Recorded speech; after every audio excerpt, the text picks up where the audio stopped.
Lunch session.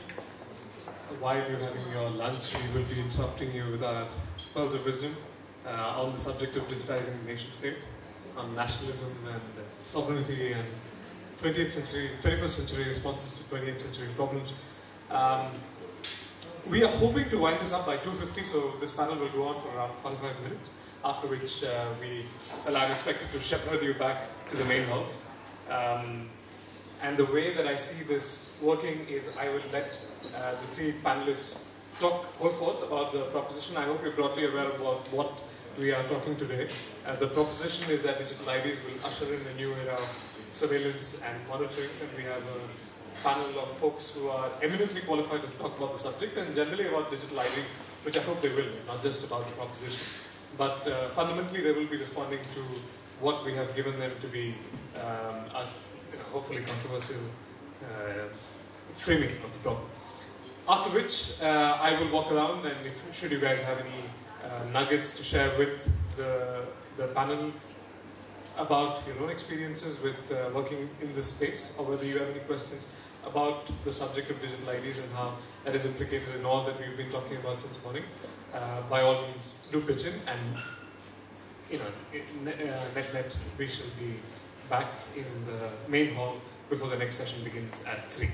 So to begin with, I think, like I said, digital IDs were and is still considered a 21st century response to what is essentially a 20th century problem, which is in the social contract between the state and the citizen, how do you identify the citizen in order to realize all that you've promised, either by way of a charter or a constitution or some sort of unwritten contract. And a group of people in the 20th century, most of them technocrats, decided that a digital identity would perhaps be a unique way to navigate a world where mobility had increased and borders, well, at least that's what we thought, borders had become increasingly porous and irrelevant in the larger scheme of things. An ID would essentially anchor a citizen's identity to a particular state, community, or region, and would make the problem of mobility, which is that tracking and identifying the beneficiaries of a scheme, even if they have long left an urban, semi-urban or rural constituency long before. It was thought that digital identities would solve that problem. In some societies, it has met with tremendous success. In some societies, it has not. And hopefully the panel will get into that subject in some detail. Along the way, there has been some concerns, and that is the thrust of our program, of our panel today.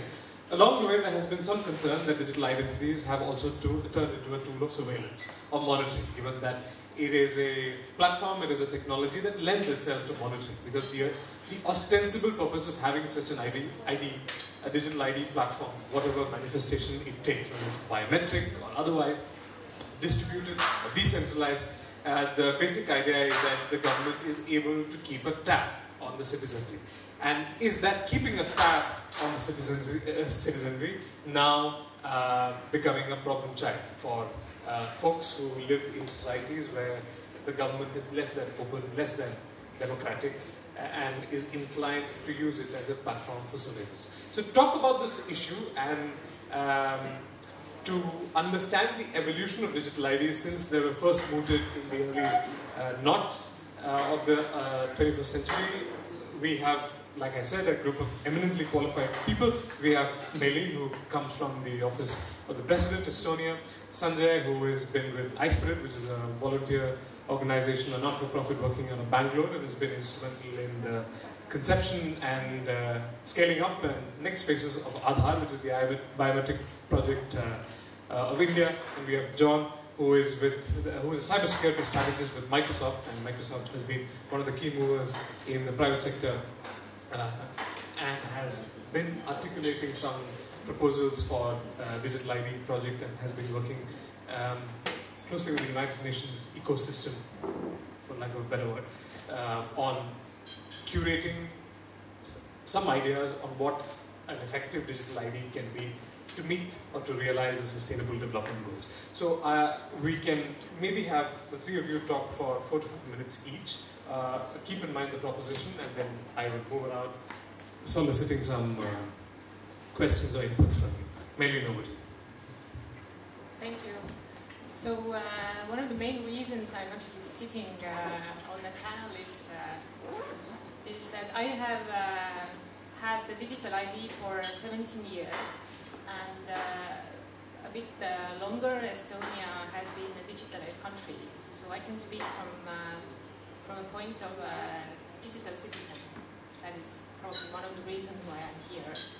So I wanted to a little bit explain how we see it.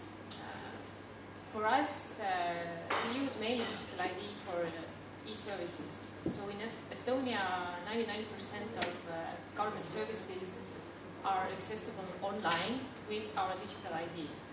There are only a couple of things you can't do online, that is like to get married or buy a property. So yeah, I was just explaining to my panelists before that the marriage thing is probably because you kind of need this. Otherwise, it would be really unromantic to do it online. And so when we started, we had just came out of USSR. We had been under Soviet Union occupation for 50 years, and it was the 1990s. And basically, we had nothing. We had no money, no infrastructure, and we just thought that in order to succeed, we need to do something differently. And we understood that it can't be a traditional way, so we kind of skipped all the paper government thing and went straight to the digital. So this is maybe one of the keys to our success story. I know about trust and the government. We actually see the trust, digitalization of the government it can be a tool to not to regain trust, but to build trust. So I think when we started, it wasn't that the people trusted our government with the data for, I don't know, 40% or 50%. It was just like the government started with the digitalization. We as citizens saw that it worked, and thus the trust also went up. And for us, it is very important that we see interacting with the government, that it's not only a one-way street. It's not that you give them immense amount of data and you don't actually know what they're doing with it, where is it stored, how they are using it. Digital enables us to make this interaction a two-way street, meaning that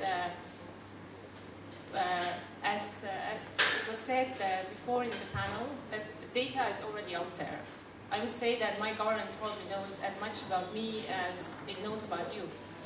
But it's stored somewhere like in a different paper files or Excel files, which is probably not too efficient way to run a country. But in our case, they have the data, they use it, they give it back to us as an e-service, which makes it a two-way street of interaction. So I think this is probably, and also one really important point I would like to make is that when you talk about humanization in digitalization, then digital enables for governments to kind of be more efficient, and that also means that maybe skip the bureaucracy, do the mundane things automatically, and that allows them, with the resource that they get, to kind of really focus on the citizens, to be a compassionate government people, for example. Thanks, Mailin. Good afternoon, and while you're busy having lunch, let me make sure that at least it's appetizing with what we say here. So from a country which has got 1.3 million people to a country that's only 1,000 times larger, that's India. We also have a digital ID program that was launched in 2009. So currently 1.3 billion people have digital IDs through something called Aadhaar.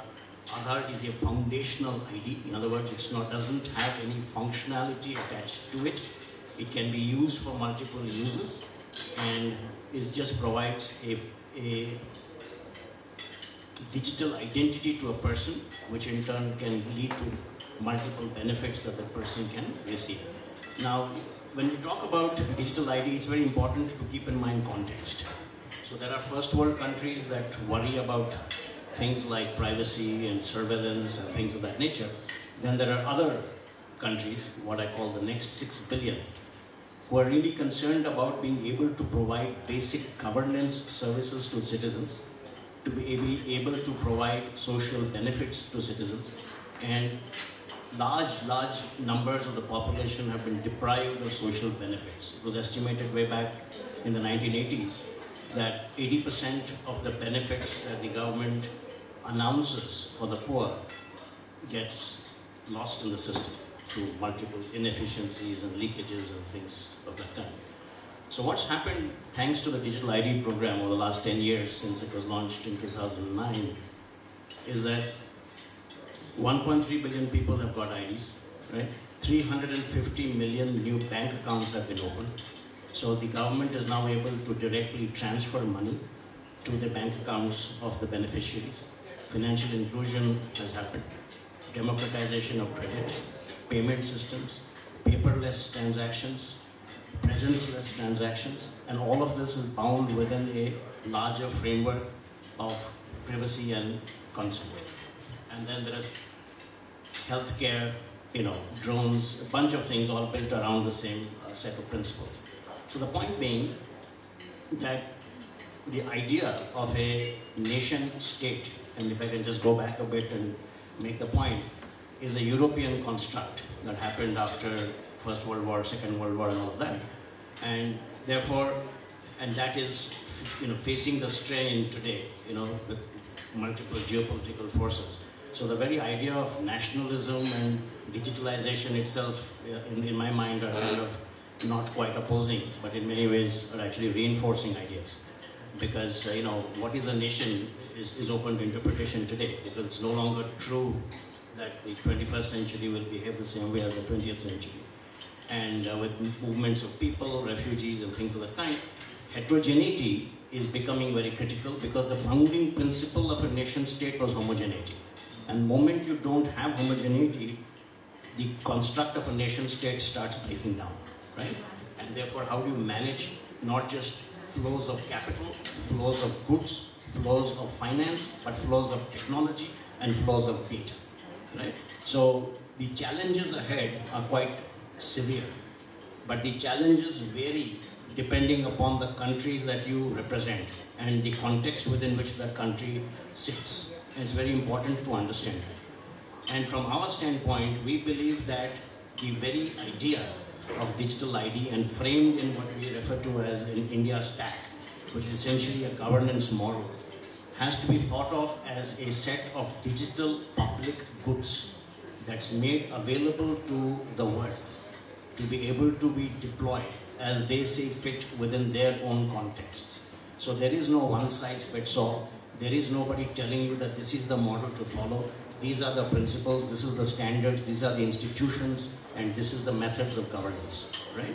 So the approach is very Wikipedia-like, where a bunch of people come together, construct something, offer it to the world as a public good. Whoever likes it, wants to use it, downloads it, uses it, partners with a bunch of folk to build end solutions, right? So that's kind of the larger construct here. So this idea about surveillance state and all the rest of it, I'm not a big believer in that, because even today, even without digital ID, there are all kinds of surveillance that a government can do should it so desire. And there are multiple models that we know of. We have the China model, we have the American model, we have the European model, and then we think we have an India model, which is essentially the digital public goods as a platform. So that's essentially what I had to say there. Thanks. Thank you, Arun, for having us here. My name's John. It's heavy weight to follow you two, and speaking in the most beautiful place that I've ever spoken before in my life. And it's a privilege to be here with all of you. I'll admit that I feel similarly to the previous two speakers right off the top, and part of this is when I received the sort of prompt for this session, I did a double take because those two things seem diametrically opposed to me, at least in the context of Microsoft. The idea of a digital identity somehow contributing to the surveillance state and authoritarian abuses of power, they seem to be operating at different ends of a particular spectrum from my point of view. And then I thought about it a little bit more, and it occurred to me that maybe that's a natural association to make. Someone talks about creating a digital ID for you, and that might, jump to mind the idea of a barcode on the back of your neck that the government's going to scan and trace you wherever you go. And that's fundamentally not what we think of at Microsoft when we talk about a digital ID. And in truth, it's about empowering individuals everywhere to actually live out their human rights more fully. Because we really do start from that place when we have this discussion, the fundamental idea that you have a right to your ID. And in fact, Article 6 of the Universal Declaration of Human Rights says that everyone shall have a right to recognition everywhere as a person before the law. And increasingly, as we live more and more of our lives in the online world, in the digital space, that requires having an ID that can be recognized elsewhere. It also is important to recognize that there are 1.2 billion people in the world right now that don't have an ID at all. Many of these people are vulnerable populations, women and children, and refugees in particular, who don't have any form of identification to prove who they are. Many of whom have fled conflict spaces in times of great trial. And for them, having some form of actual permanent, immutable identity is critically important. And this leads us to the UN Sustainable Development Goal Target, 1693. That's the last number I'm trying to say. Which is, the goal is to provide a legal identity for everyone by 2030. And the way to sort of address this 1 in 6 people who are currently missing an ID is to start talking about creating a digital identity as a building block for really every other human right that you have. You need to be a person first, you need to have an ID. To this end, Microsoft's partnered with a lot of other folks to support a number of initiatives to create digital IDs, which I'll describe in a moment for folks. But the principal partnership we've been spearheading or leading with others is a public-private partnership called ID 2020. It includes Microsoft, Accenture, Mercy Corps, the humanitarian aid NGO, UNICC, and Hyperledger, which is a blockchain organization. And it has its essential principles that guide all of our work in this space, including creating a digital ID that is personal, something that's unique to you, something that's persistent, can live with you from your birth to your death, something that is private, for which only you can give permission to use the data and the information that's associated with it, and that's portable, that can go with you wherever you go. All of those principles should reinforce what are sort of Microsoft's guiding principles here, which is that each of us needs a digital identity that we own, and that our digital identity needs to be securely and privately able to store all of our personal identifying information, and that it's easy to use, and we can choose who accesses that information and when necessary, we can take control back. So, in short, that's Microsoft in coordination with ID 2020 support open source, self-sovereign, blockchain-based digital ID system. And so that blockchain piece winds up being a key linchpin to making all of this work. We create we are in the process of developing a series of tools to allow you to have a wallet-like application that you can use to store and access all of your information, choose who sees it when.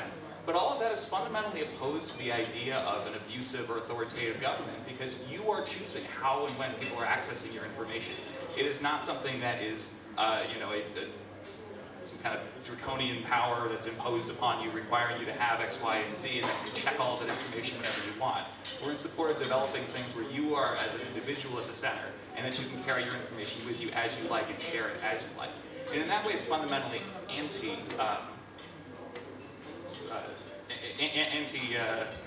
to find a better word than authoritarian, but it is fundamentally opposed to abuses of rights and abuses of powers.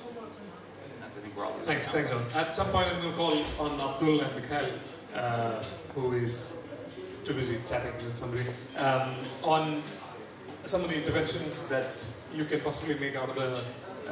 Mikhail, I'm going to call on you as well, is what I said, on your thoughts on the comments so far. But to John and to Sanjay, since you brought in the subject of politics, let me offer you two examples where there is clearly the, in line with the Sustainable Development Goals, with the idea of legal identity. Two examples where there is clearly a need, a demand from a constituency, but has to operate within the constituency politics. And I just want to do, it's a hypothetical, but I would like a response on it. One is, and both instances relate to South Asia. Sri Lanka, as you know, has just sort of emerged from the ravages of the civil war, where the rehabilitation of the Tamil people into the northern and the eastern parts of Sri Lanka is happening at whatever pace right now. The question of land records in Sri Lanka is one that has assumed a great deal of importance, because after there was a great deal of internal displacement during and actually immediately after the war as well. And the government of the day is concerned with the rehabilitation of Sri Lankan Tamils back to the northern provinces, but also to ensure that they return to the places where they claim to be, they claim to have owned before the war. One of the proposals that had been mooted for ensuring that a person X gets access or rightful re-entry to the plot that they in fact claim to have owned before the war is through digital identity. And it is, it makes eminent commercial sense, it makes political sense, but, and also it seems like you would avoid a lot of middlemen and so on and so forth, bureaucracy, red tape and so on and so forth. But does it address the fact that were you to provide Sri Lankan Tamils today some sort of digital identity, the very real possibility that the government of the day, which is known to have discriminated against Tamils in the past, would probably use this as a platform to discriminate against them in the future. That is case number one. Case number two, and something that the UN is today grappling with, the case of the Rohingyas, who are currently, displaced in camps, mostly in Bangladesh, but who have now sort of been dispersed to various parts of the world, including as far away as North America. One of the proposals that has been mooted to ensure, because at the heart of it is, the question is who is a Rohingya, and what does the identity of being a Rohingya accrue to you as somebody who has a well-founded fear of returning to Myanmar.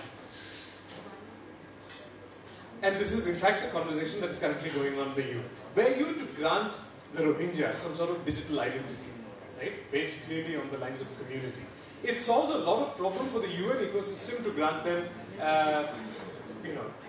whatever benefits that accrues by way of international conventions, treaties and so on. But does it again address the political question of targeted surveillance? It is then easier for the government of Myanmar to identify who is a Rohingya, exactly the reason why you have the digital identity platform in the first place, and possibly use that platform to discriminate against them. Given the political realities in which we operate in, and these two circumstances are perhaps extreme, which I will readily concede to, can you wish away the political circumstances under which you are creating and curating these digital ID platforms? We all live in a context, right? And the political is one of the contexts that we live in. There's no way you can wish it that way. Now, while you may assume that there's a government in power that's inimical to a particular group, you could also assume that the same government is pro another group. And thanks to the fact that most of the examples that you've taken, there is some form of democracy. Governments will change and things will evolve. But foundationally, as very well argued by Hernando de Soto, identity is fundamental to be able to provide socio-economic benefits to citizenry. Now the question you should ask is, which is a larger potential crime? Keeping people destitute and deprived of everything, or help provide them benefits and worry about the fact that they could be discriminated against? In these cases, Sanjay, it's not a worry. There is a well-established pattern of targeted... Independent of digital ID, people have been sought out. There have been very well talked of cases where in the absence of digital IDs, people have been specifically targeted, communities have been raided. In fact, the example of Rohingyas is exactly that. There is no digital ID in Myanmar, yet they were targeted and essentially made to leave the country. So And that had nothing to do with digital ID. Sure, I'm only asking whether it makes it easier for governments now to target. Anytime there's technology, technology is built on two fundamental premises, efficiency and productivity. So that is bound to happen. And then there's always a counter to everything, right? I mean, it's like saying, I have a computer system, good God, I'm going to get hacked. Of course you will get hacked. So therefore, there's got to be a counter to that, right? That can't be an argument for it. Else all of us will be working on building faster bullock carts. You wouldn't want a car. Right. John? Yeah, absolutely. Thanks so much for these questions. First of all, I want to start by saying I think it is good to be having this conversation, both to demystify some of the technology, but also because I think it's healthy to be skeptical about the applications of these technologies. When we talk about the dangers of government surveillance, abuse of targeted populations, these are things which have occurred and continue to occur, both technology-enabled and not.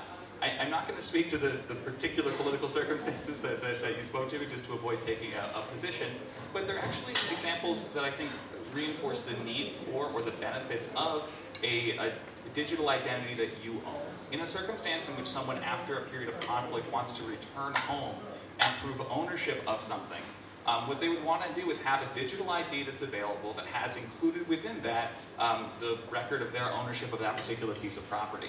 A digital ID would allow you to verify that you are you, share that you own that property in a way that is confirmable by a third party, without having to release any other information about yourself in terms of what type of political, religious, ethnic affiliations you might otherwise have.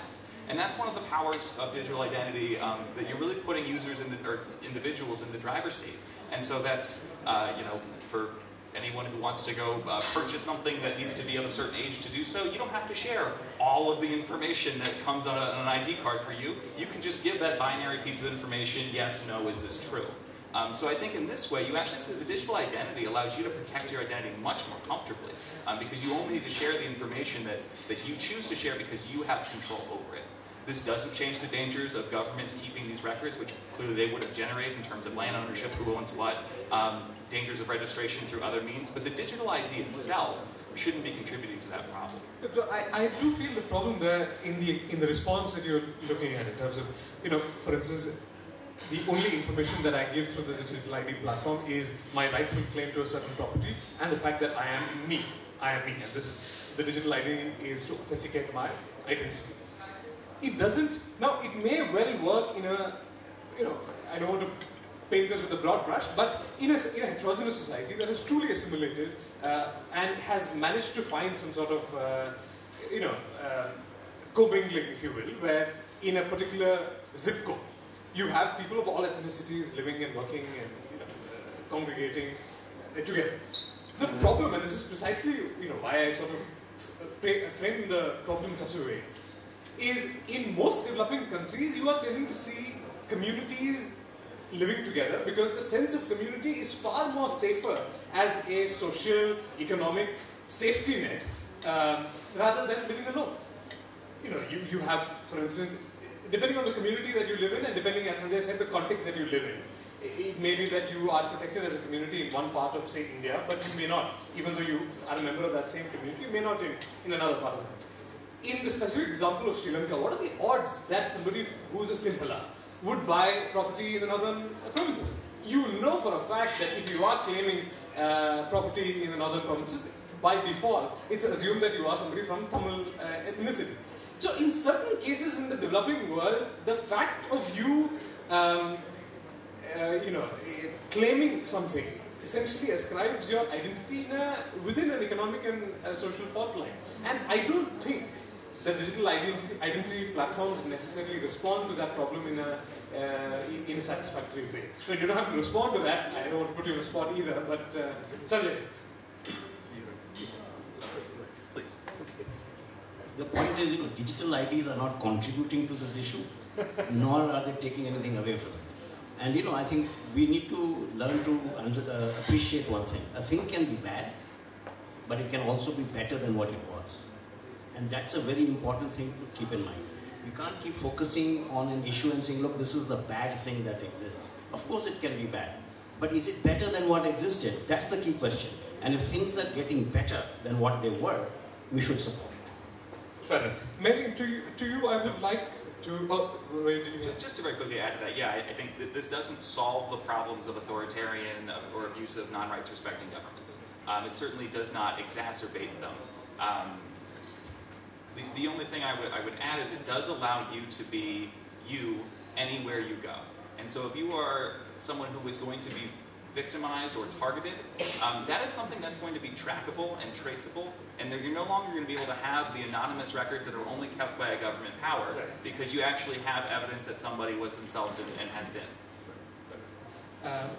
Mailin, the Estonian experience is remarkable to me because the vast majority of innovation that has happened, lion's share of innovation that has happened in Estonia, in the digital space, including the identity system that you've set up, has been in the shadow of a massive Russian hack against Estonia, which happened in 2007. Now, you had many digital platforms predating the Russian operation,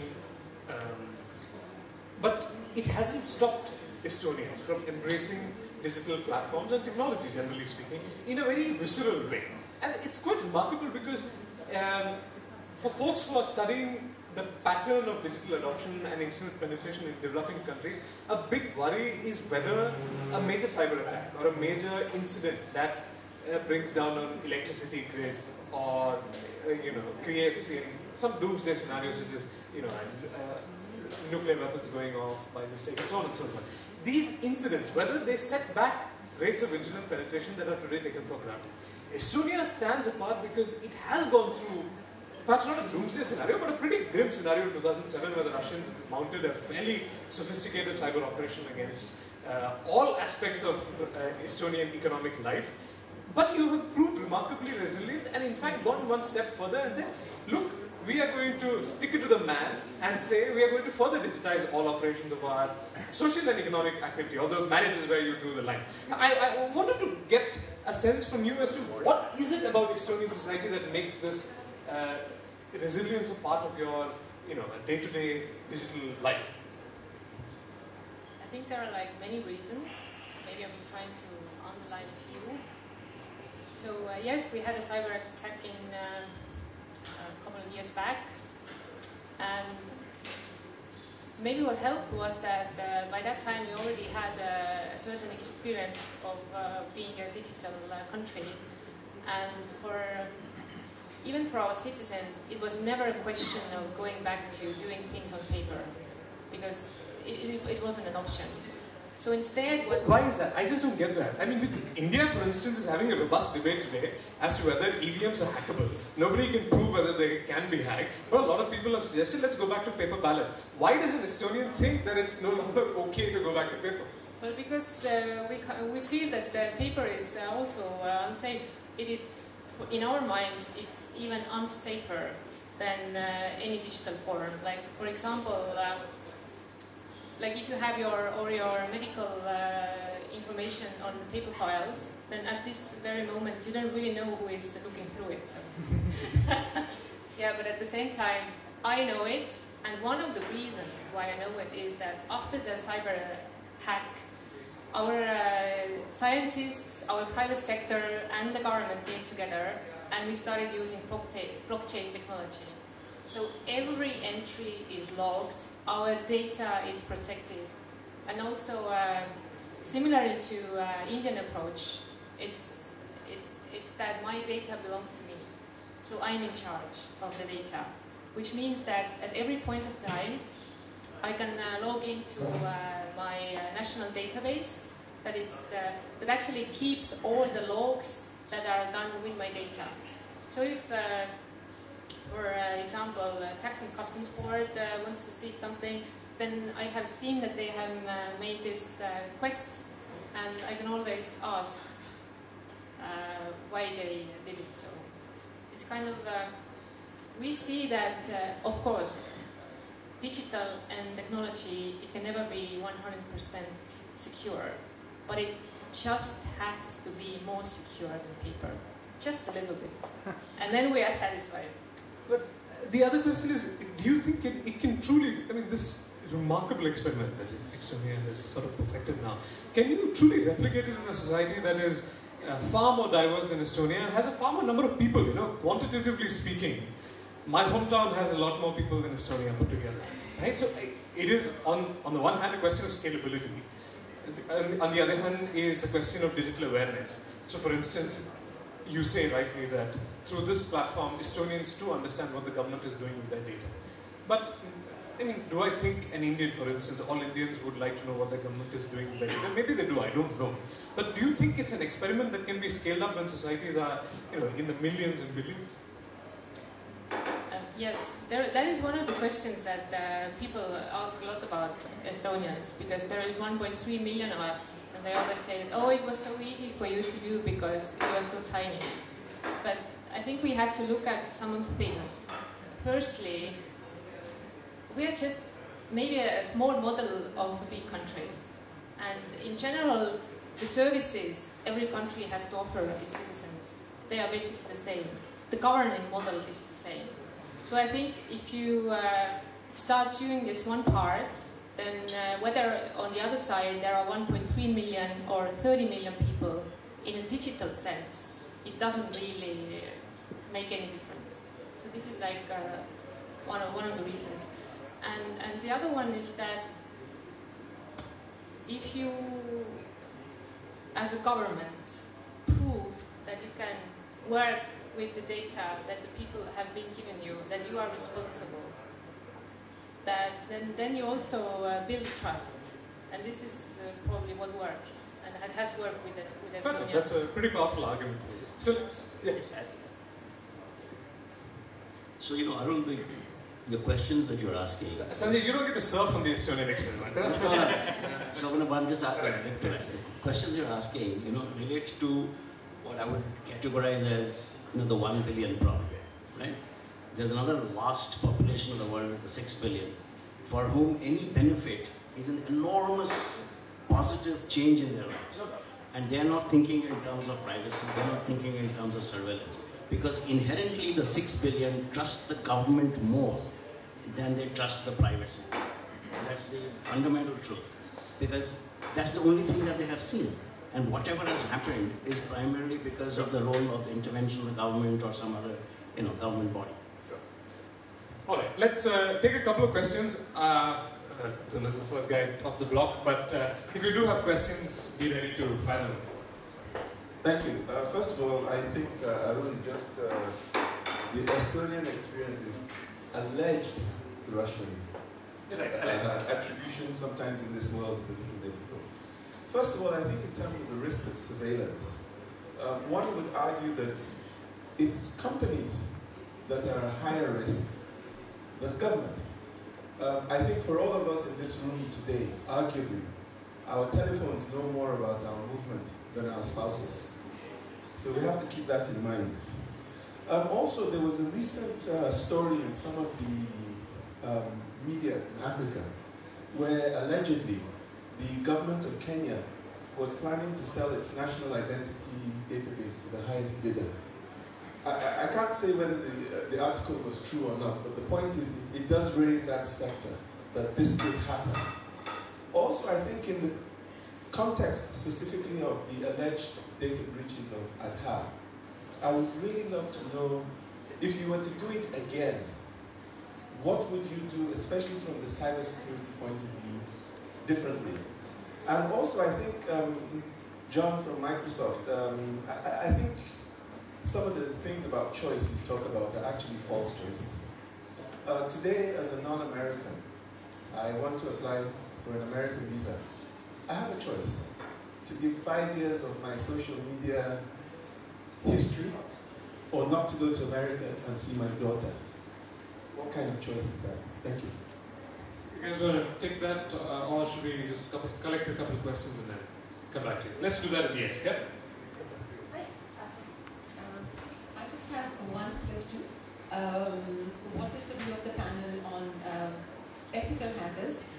I can understand a commercial view of a company, but when you're saying a digital identity for countries, what is the ethics of hacking there? Any other questions? Oh, Hi, I'm not 2019, and I'm also a chairing advisor to the Freedom Online Coalition, which is 30 governments or so, including Estonia and the US. And there are two relevant pieces of work that I think speak to this. One is a statement that's coming out from these governments in the next couple of months about digital divide, because this is not just, you know, a regular inequality divide. I mean, when you introduce something like digital ID, you're disenfranchising people twice. I'm talking about people who don't have access to the internet. That's the first disenfranchisement. And then the second one is because everything is now moved online, people who do not have access, they also are losing the analog version of what was before. So services migrate online. You can no longer get the papers. You can no longer do the thing that you did before. So it's a double disenfranchisement. And then the other thing that is new, and that I don't think is being considered enough, is more my area of expertise, which is on cybersecurity. Because with a regular ID, you're mostly engineering the security around whether the ID itself can be verified to be true. But now, we also have to train, and we're putting the onus on people, not institutions, to be able to understand where they're putting their ID information into. So it requires a lot of digital literacy for the owners of the ID to be able to know where they should share their ID, where they shouldn't, what should they share, and what shouldn't. So that's a lot of onus that is being put on the individual owner of the ID, whereas before, you were handed an ID, it has like a little hologram on it and so on. It's up to the institutions to verify the ID. So it's just, I think there's these, I'm not really hearing a lot of the things being talked about in this panel is being addressed. And I didn't even talk about privacy and surveillance, which is something that I usually lead with, but those are two additional concerns. Thank you, Nali. Let's take one more question. So my question kind of gets at the dichotomy between the dichotomy that some societies have between trust in the government versus trust in the private sector. It seems like societies such as Estonia and a lot of similar societies around the world trust the government with their data. And I'm from the United States, and I think that the general sentiment is more so that most Americans would trust like Facebook with their detailed personal information than put that in the hands of the government. So what is responsible for this different perceived level of trust in societies, and basically, does this lead to a new kind of digital divide across the world? So why don't you feel it, and then we'll take one more round of shows. All right, so let me go first, and we'll start with the last question, because that's the one I remember. In trust in governments, and you talked of the US. The US has always had less government intervention and a lot of private sector intervention compared to a bunch of other countries. And healthcare is a great example, because healthcare in America is largely, the payers are all private sector participants, and nobody wants the government to participate in it at all. It's almost like a bit of religion in America, that the government is bad, private sector is great, which is the entire theory of how the US got built. That's not the case in other parts of the world, where it's been essentially massive government interventions that have played a role in whatever the current state is. And the private sector has had a minimal role to play. So it's got to do with context. Second, you talked about Aadhaar, the alleged data breaches and so on. Two quick points. They're actually just alleged data breaches. There's been no data breach to the best of my knowledge and to the knowledge of people who are actively involved in the monitoring of the system. A lot of it has got to do, even if you have my Aadhaar number, there's nothing that you can do with it, effectively. In fact, the telecom secretary, the head of the TRAI, publicly gave out his Aadhaar number on Twitter and said, what is the information you can now get out of me that's not already out there, right? So Aadhaar essentially is a biometric. The only thing Aadhaar tells you is a yes or a no, that you are indeed the person you claim to be. That is all. Your bank clerk knows more about you than Aadhaar does. Because when you call up your bank and you want some services to be rendered, they have your bank account number, your credit card number, your transactions, your address, your date of birth, and a whole bunch of other financial history, which Aadhaar does not have at all. Right?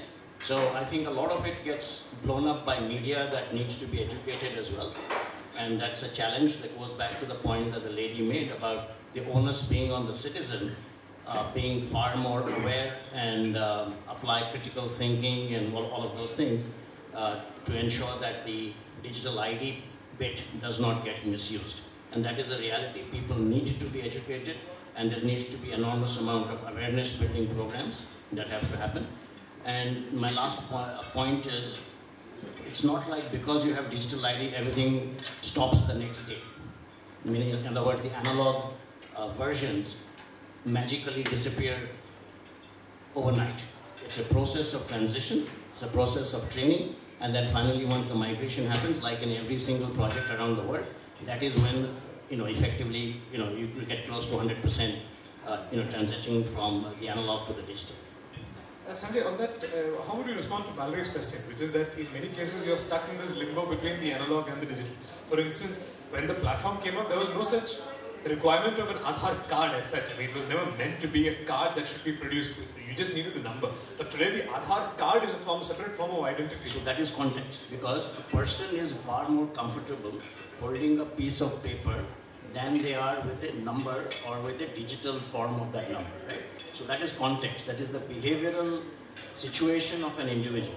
In far more evolved societies, as people become more familiar with the digital world, I would imagine in Estonia, just a digital ID without a formal card accompanying it would suffice. So that's what I mean by saying context. Sure. Thank you all for the questions. To go to the first gentleman here in terms of what is choice when you're being asked to give this information as a requirement, as a gatekeeping barrier to entry. And I would answer probably very little. I hope you to go see your daughter, and I hope it's a wonderful visit. But that doesn't change in a dynamic in which you have the digital ID. What changes there is that you have greater discretion and more discrete discretion of how and when you share that information, even if that discretion winds up being a false choice because you really want that visa to go see somebody.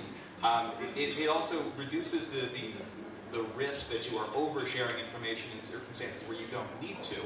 So you are improving your personal security to a great degree by opting for the use of a decentralized digital ID that you have central control over. In terms of Mallory's question, I don't want to take too much time here, but I think you bring up a lot of critical questions, and thank you for raising them. And I think a lot of them are things that we can answer here, and a lot of them are going to be things that are going to need to, that highlight the need for a greater multi-stakeholder engagement between different actors. The issues of access and media and digital literacy and the digital divide are things that Microsoft takes very seriously and cares a lot about and supports a number of initiatives meant to improve capacity at a national level, to improve literacy at a local level. And then I'm actually looking forward to my colleague here, Jamal's presentation tomorrow on our Digital Peace Now campaign. It's about raising awareness of cybersecurity challenges that are threatening to destabilize our online world as we know it with citizens across the globe. These aren't issues that are solved with a digital ID. Of those 1.2 billion people who currently don't have identification, there is likely to be some not insignificant overlap with communities that are also don't have access to the internet. So it may not be a one-shot solution to all of those challenges, but we certainly feel as though a decentralized digital identity that you have control over and you have your own personal sovereignty over is a step in the right direction. So I think there was a question on ethical hacking as well, right? I mean, it's like the good guys versus the bad guys. So you decide to co-opt some of the guys from the other side to help you figure out how to deal with the bad guys. So that's the sort of a very quick way to think of ethical hacking, because you do need some serious horsepower on your side to be able to handle some of this stuff. And it requires some very highly specialized skills, very deep technical expertise, which so happens that just a few people seem to have it. And with regard to the fact that a lot of people don't have access to the internet, digital divide, and so on, I think India is the best example of such a thing, because India lives in multiple centuries contemporaneously. And you have people who have absolutely no literacy, no access of any kind. They still have been provided with a digital ID, namely the Aadhaar, because now you can use a feature phone and access services. I don't need even a smartphone. Right? All these people have been given a bank account, which was not the case even 3 years ago. 350 million people didn't have bank accounts. Right?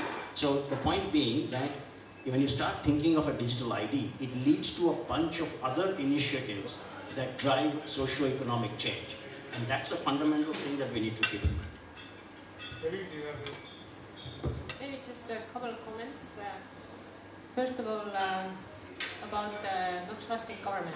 So maybe if we leave digital aside, so maybe the problem might be that in a lot of cases the government is on a power position, because what they are doing is that they are telling their citizens what kind of data they need for providing them certain services. So maybe that might be it all comes down to the question of communication. So this is maybe one of the reasons. If you, and as I said before, if you start digitalizing, if you show your citizen that it can be a two-way street, not only a one-way street, where they always tell you what they need you to give them, then it might also improve the situation. Then about the ethical hacking, I totally agree with you. We have had a couple of experiences. Also, maybe just quickly, we had, our ID card is that it looks like a banker card in a way, because it had a little chip inside. So, but the chip provider was a private company, and a couple of years back, I think in one of the European universities, the scientists came together and told us that there is a flaw in that chip. And so, so this is kind of, it can be taken as an example of ethical hacking in a way. So they did let us know, no data was breached. We actually had to get, some of the people managed to renew their ID card online. Some of them had to go to the offices, and you can't imagine that it was like, the social media was filled with horror stories, how people had to stand in line for 3 hours. So that is like one of the examples that if you have been living in a digital society, it's like it's basically the same that if you have had a mobile phone, you are like never going to go back to the telephone boxes. So it's maybe one of the examples. And also when we talk about digital IDs, we see it as a digital passport. We see that if governments give people passports to navigate in an analog world, then it's their obligation to keep their citizens safe also in the digital world. But now mostly we have given this assignment to Google and Facebook. So I think it's not their job. It's not it's the government's job. So there's been a lot of talk about surveillance state and all the rest of it. 2 quick points, and this is something that I kind of get a little annoyed by. Yeah, you've made it clear. Yeah. Let's assume that there's been no digital ID, right? You still have ways by which a government, if it wishes to, will know every single thing about you. I mean, you have, let's say, the famous Edward Snowden situation, where you've got, Project Prism in the US, where the American government could pretty much hack into and get to know everything about you. And there was no need for a digital ID system for that. And there are a bunch of other things that people tap into telecom networks, they tap into banks, etc., etc., etc. So it's not just an issue about digital ID. And London City has the world's largest number of CCTVs. So they're able to visually identify citizens. So is that surveillance? So why isn't that part of the dialogue as well?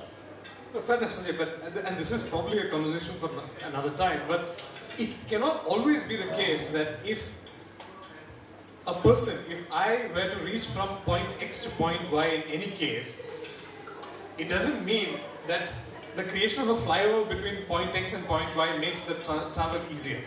It makes it faster. It does make it faster. If governments were to do all the evil things that they were anyway going to do, that doesn't mean you create a digital ID platform that makes things easier for them. So the starting assumption is that government is evil. So that's what I'm challenging. Sure. Final set of questions maybe before we... all right.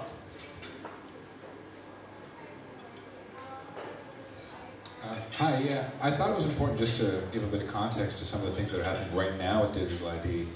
One is when the chief gave his Aadhaar number out on Twitter, within 10 minutes people were posting his phone number, his address, and someone deposited a single rupee into his bank account to prove that they had access to it. So that's That's what happened. And in China, I think that's happening right now, where they're rolling out a digital ID, and the digital ID is connected to your bank account, is that in 3 or 4 provinces, they are using facial recognition to scan jaywalkers and automatically charge the fines to their bank account, which may or may not be considered, an extrajudicial use, but it is the kind of thing that we're seeing as kind of a first rollout of digital ID. And while some of the governments we're talking about may be benevolent, I think it's important to keep in mind that some of these kind of more dystopian uses we're already seeing today. So let me just quickly respond to that. All the information that was posted online was already publicly available. There was nothing that emerged because of the Aadhaar number. His phone number, his address, his Facebook page had all the information. In fact, if you go to his website has his phone number, including his residence number, because that's what's required. So it's got nothing to do with Aadhaar. The point I'm making is that it was made into a big deal. The information existed. It's just that nobody felt the need to go looking for it until the challenge was proposed. All right, let's take a question. Thank you very much. Mine, just a quick comment and then a question. I'm Marcel, I'm from South Africa. On the issue of trust with government, I would trust my government more than I would do with Facebook or any other person, because I think the government should be accountable to its people, and there's probably some rules and regulations to take government to task, whereas Facebook is a private company and is owned by its shareholders. So I think from that perspective, I would say I have some remedial interaction with my government. But the main issue that I wanted to ask is relating to, especially the gentleman from Microsoft, when it comes to dealing with issues of facilitating, maybe at UN level, the issue of fast-tracking the digital IDs, especially for the people who are undocumented. We're seeing a bigger scourge in the southern part of Africa on human trafficking. And we'd like to find out, in terms of the interventions that are being taken at other levels, in terms of how could this issue of digital IDs, especially tied to biometric, if possible, identity, can actually help deal with this issue of human trafficking. Thank you very much. Thank you. Maybe one last question before we give it back to the panel. Any other questions? All right, then.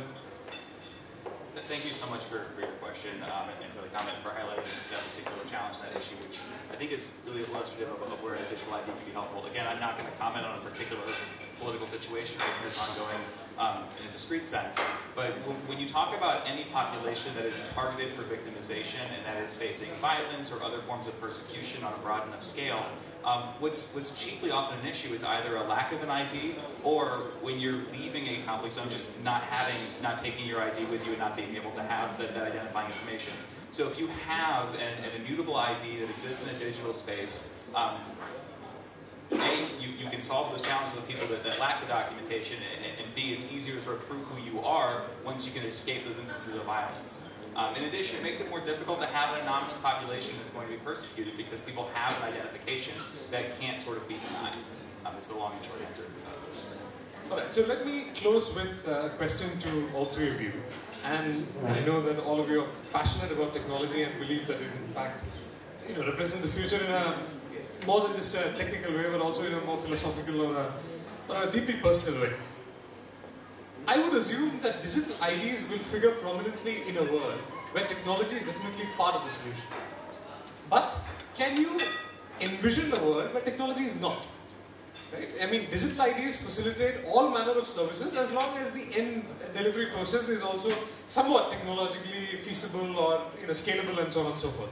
But given that there is some backlash that is happening against technology in some parts of the world, and the ripple effects of that are becoming evident, are you confident that digital IDs will continue to have their salience, given that technology will itself perhaps may withdraw itself from the provision of, from the delivery of government's services to the last mile?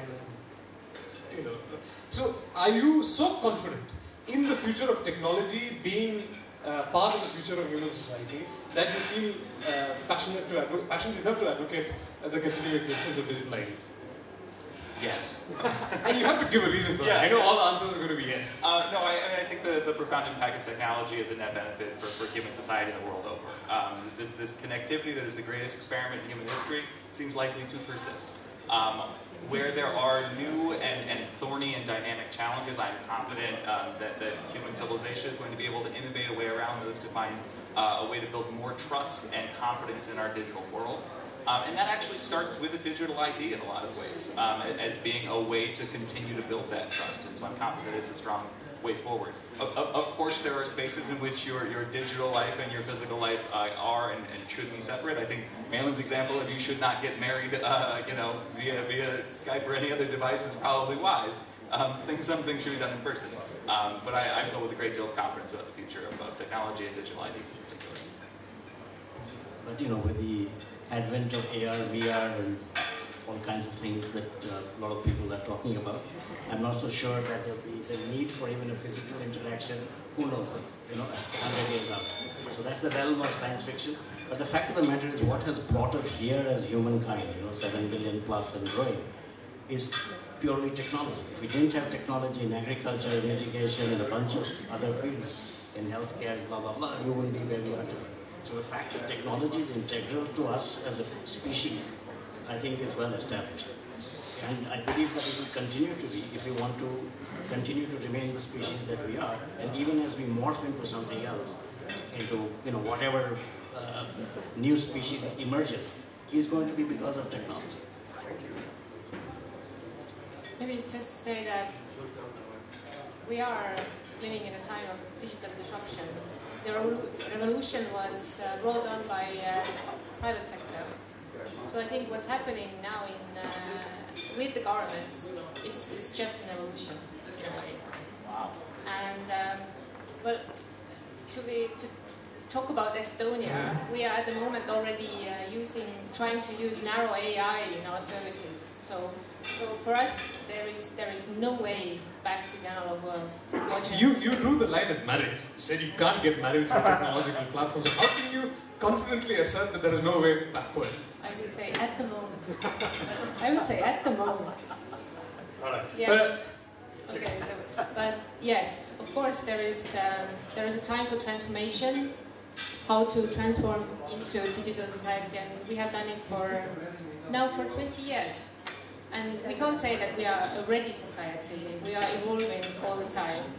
But I think what we kind of need to take into account is that what is happening in the private sector, what they are trying out, and when we compare it with the public sector, then I would say this is the void we should worry about. Because you can't expect people to have the experience they get from the private sector, and when they go back to get services from the government, and the services still be on paper, but then you wait for 3 hours, 5 hours, days to get the answer back. So this is also that is creating mistrust, because in a way then we feel that our government is not doing their best, they are not using the technology in a way they should use. All right, thank you.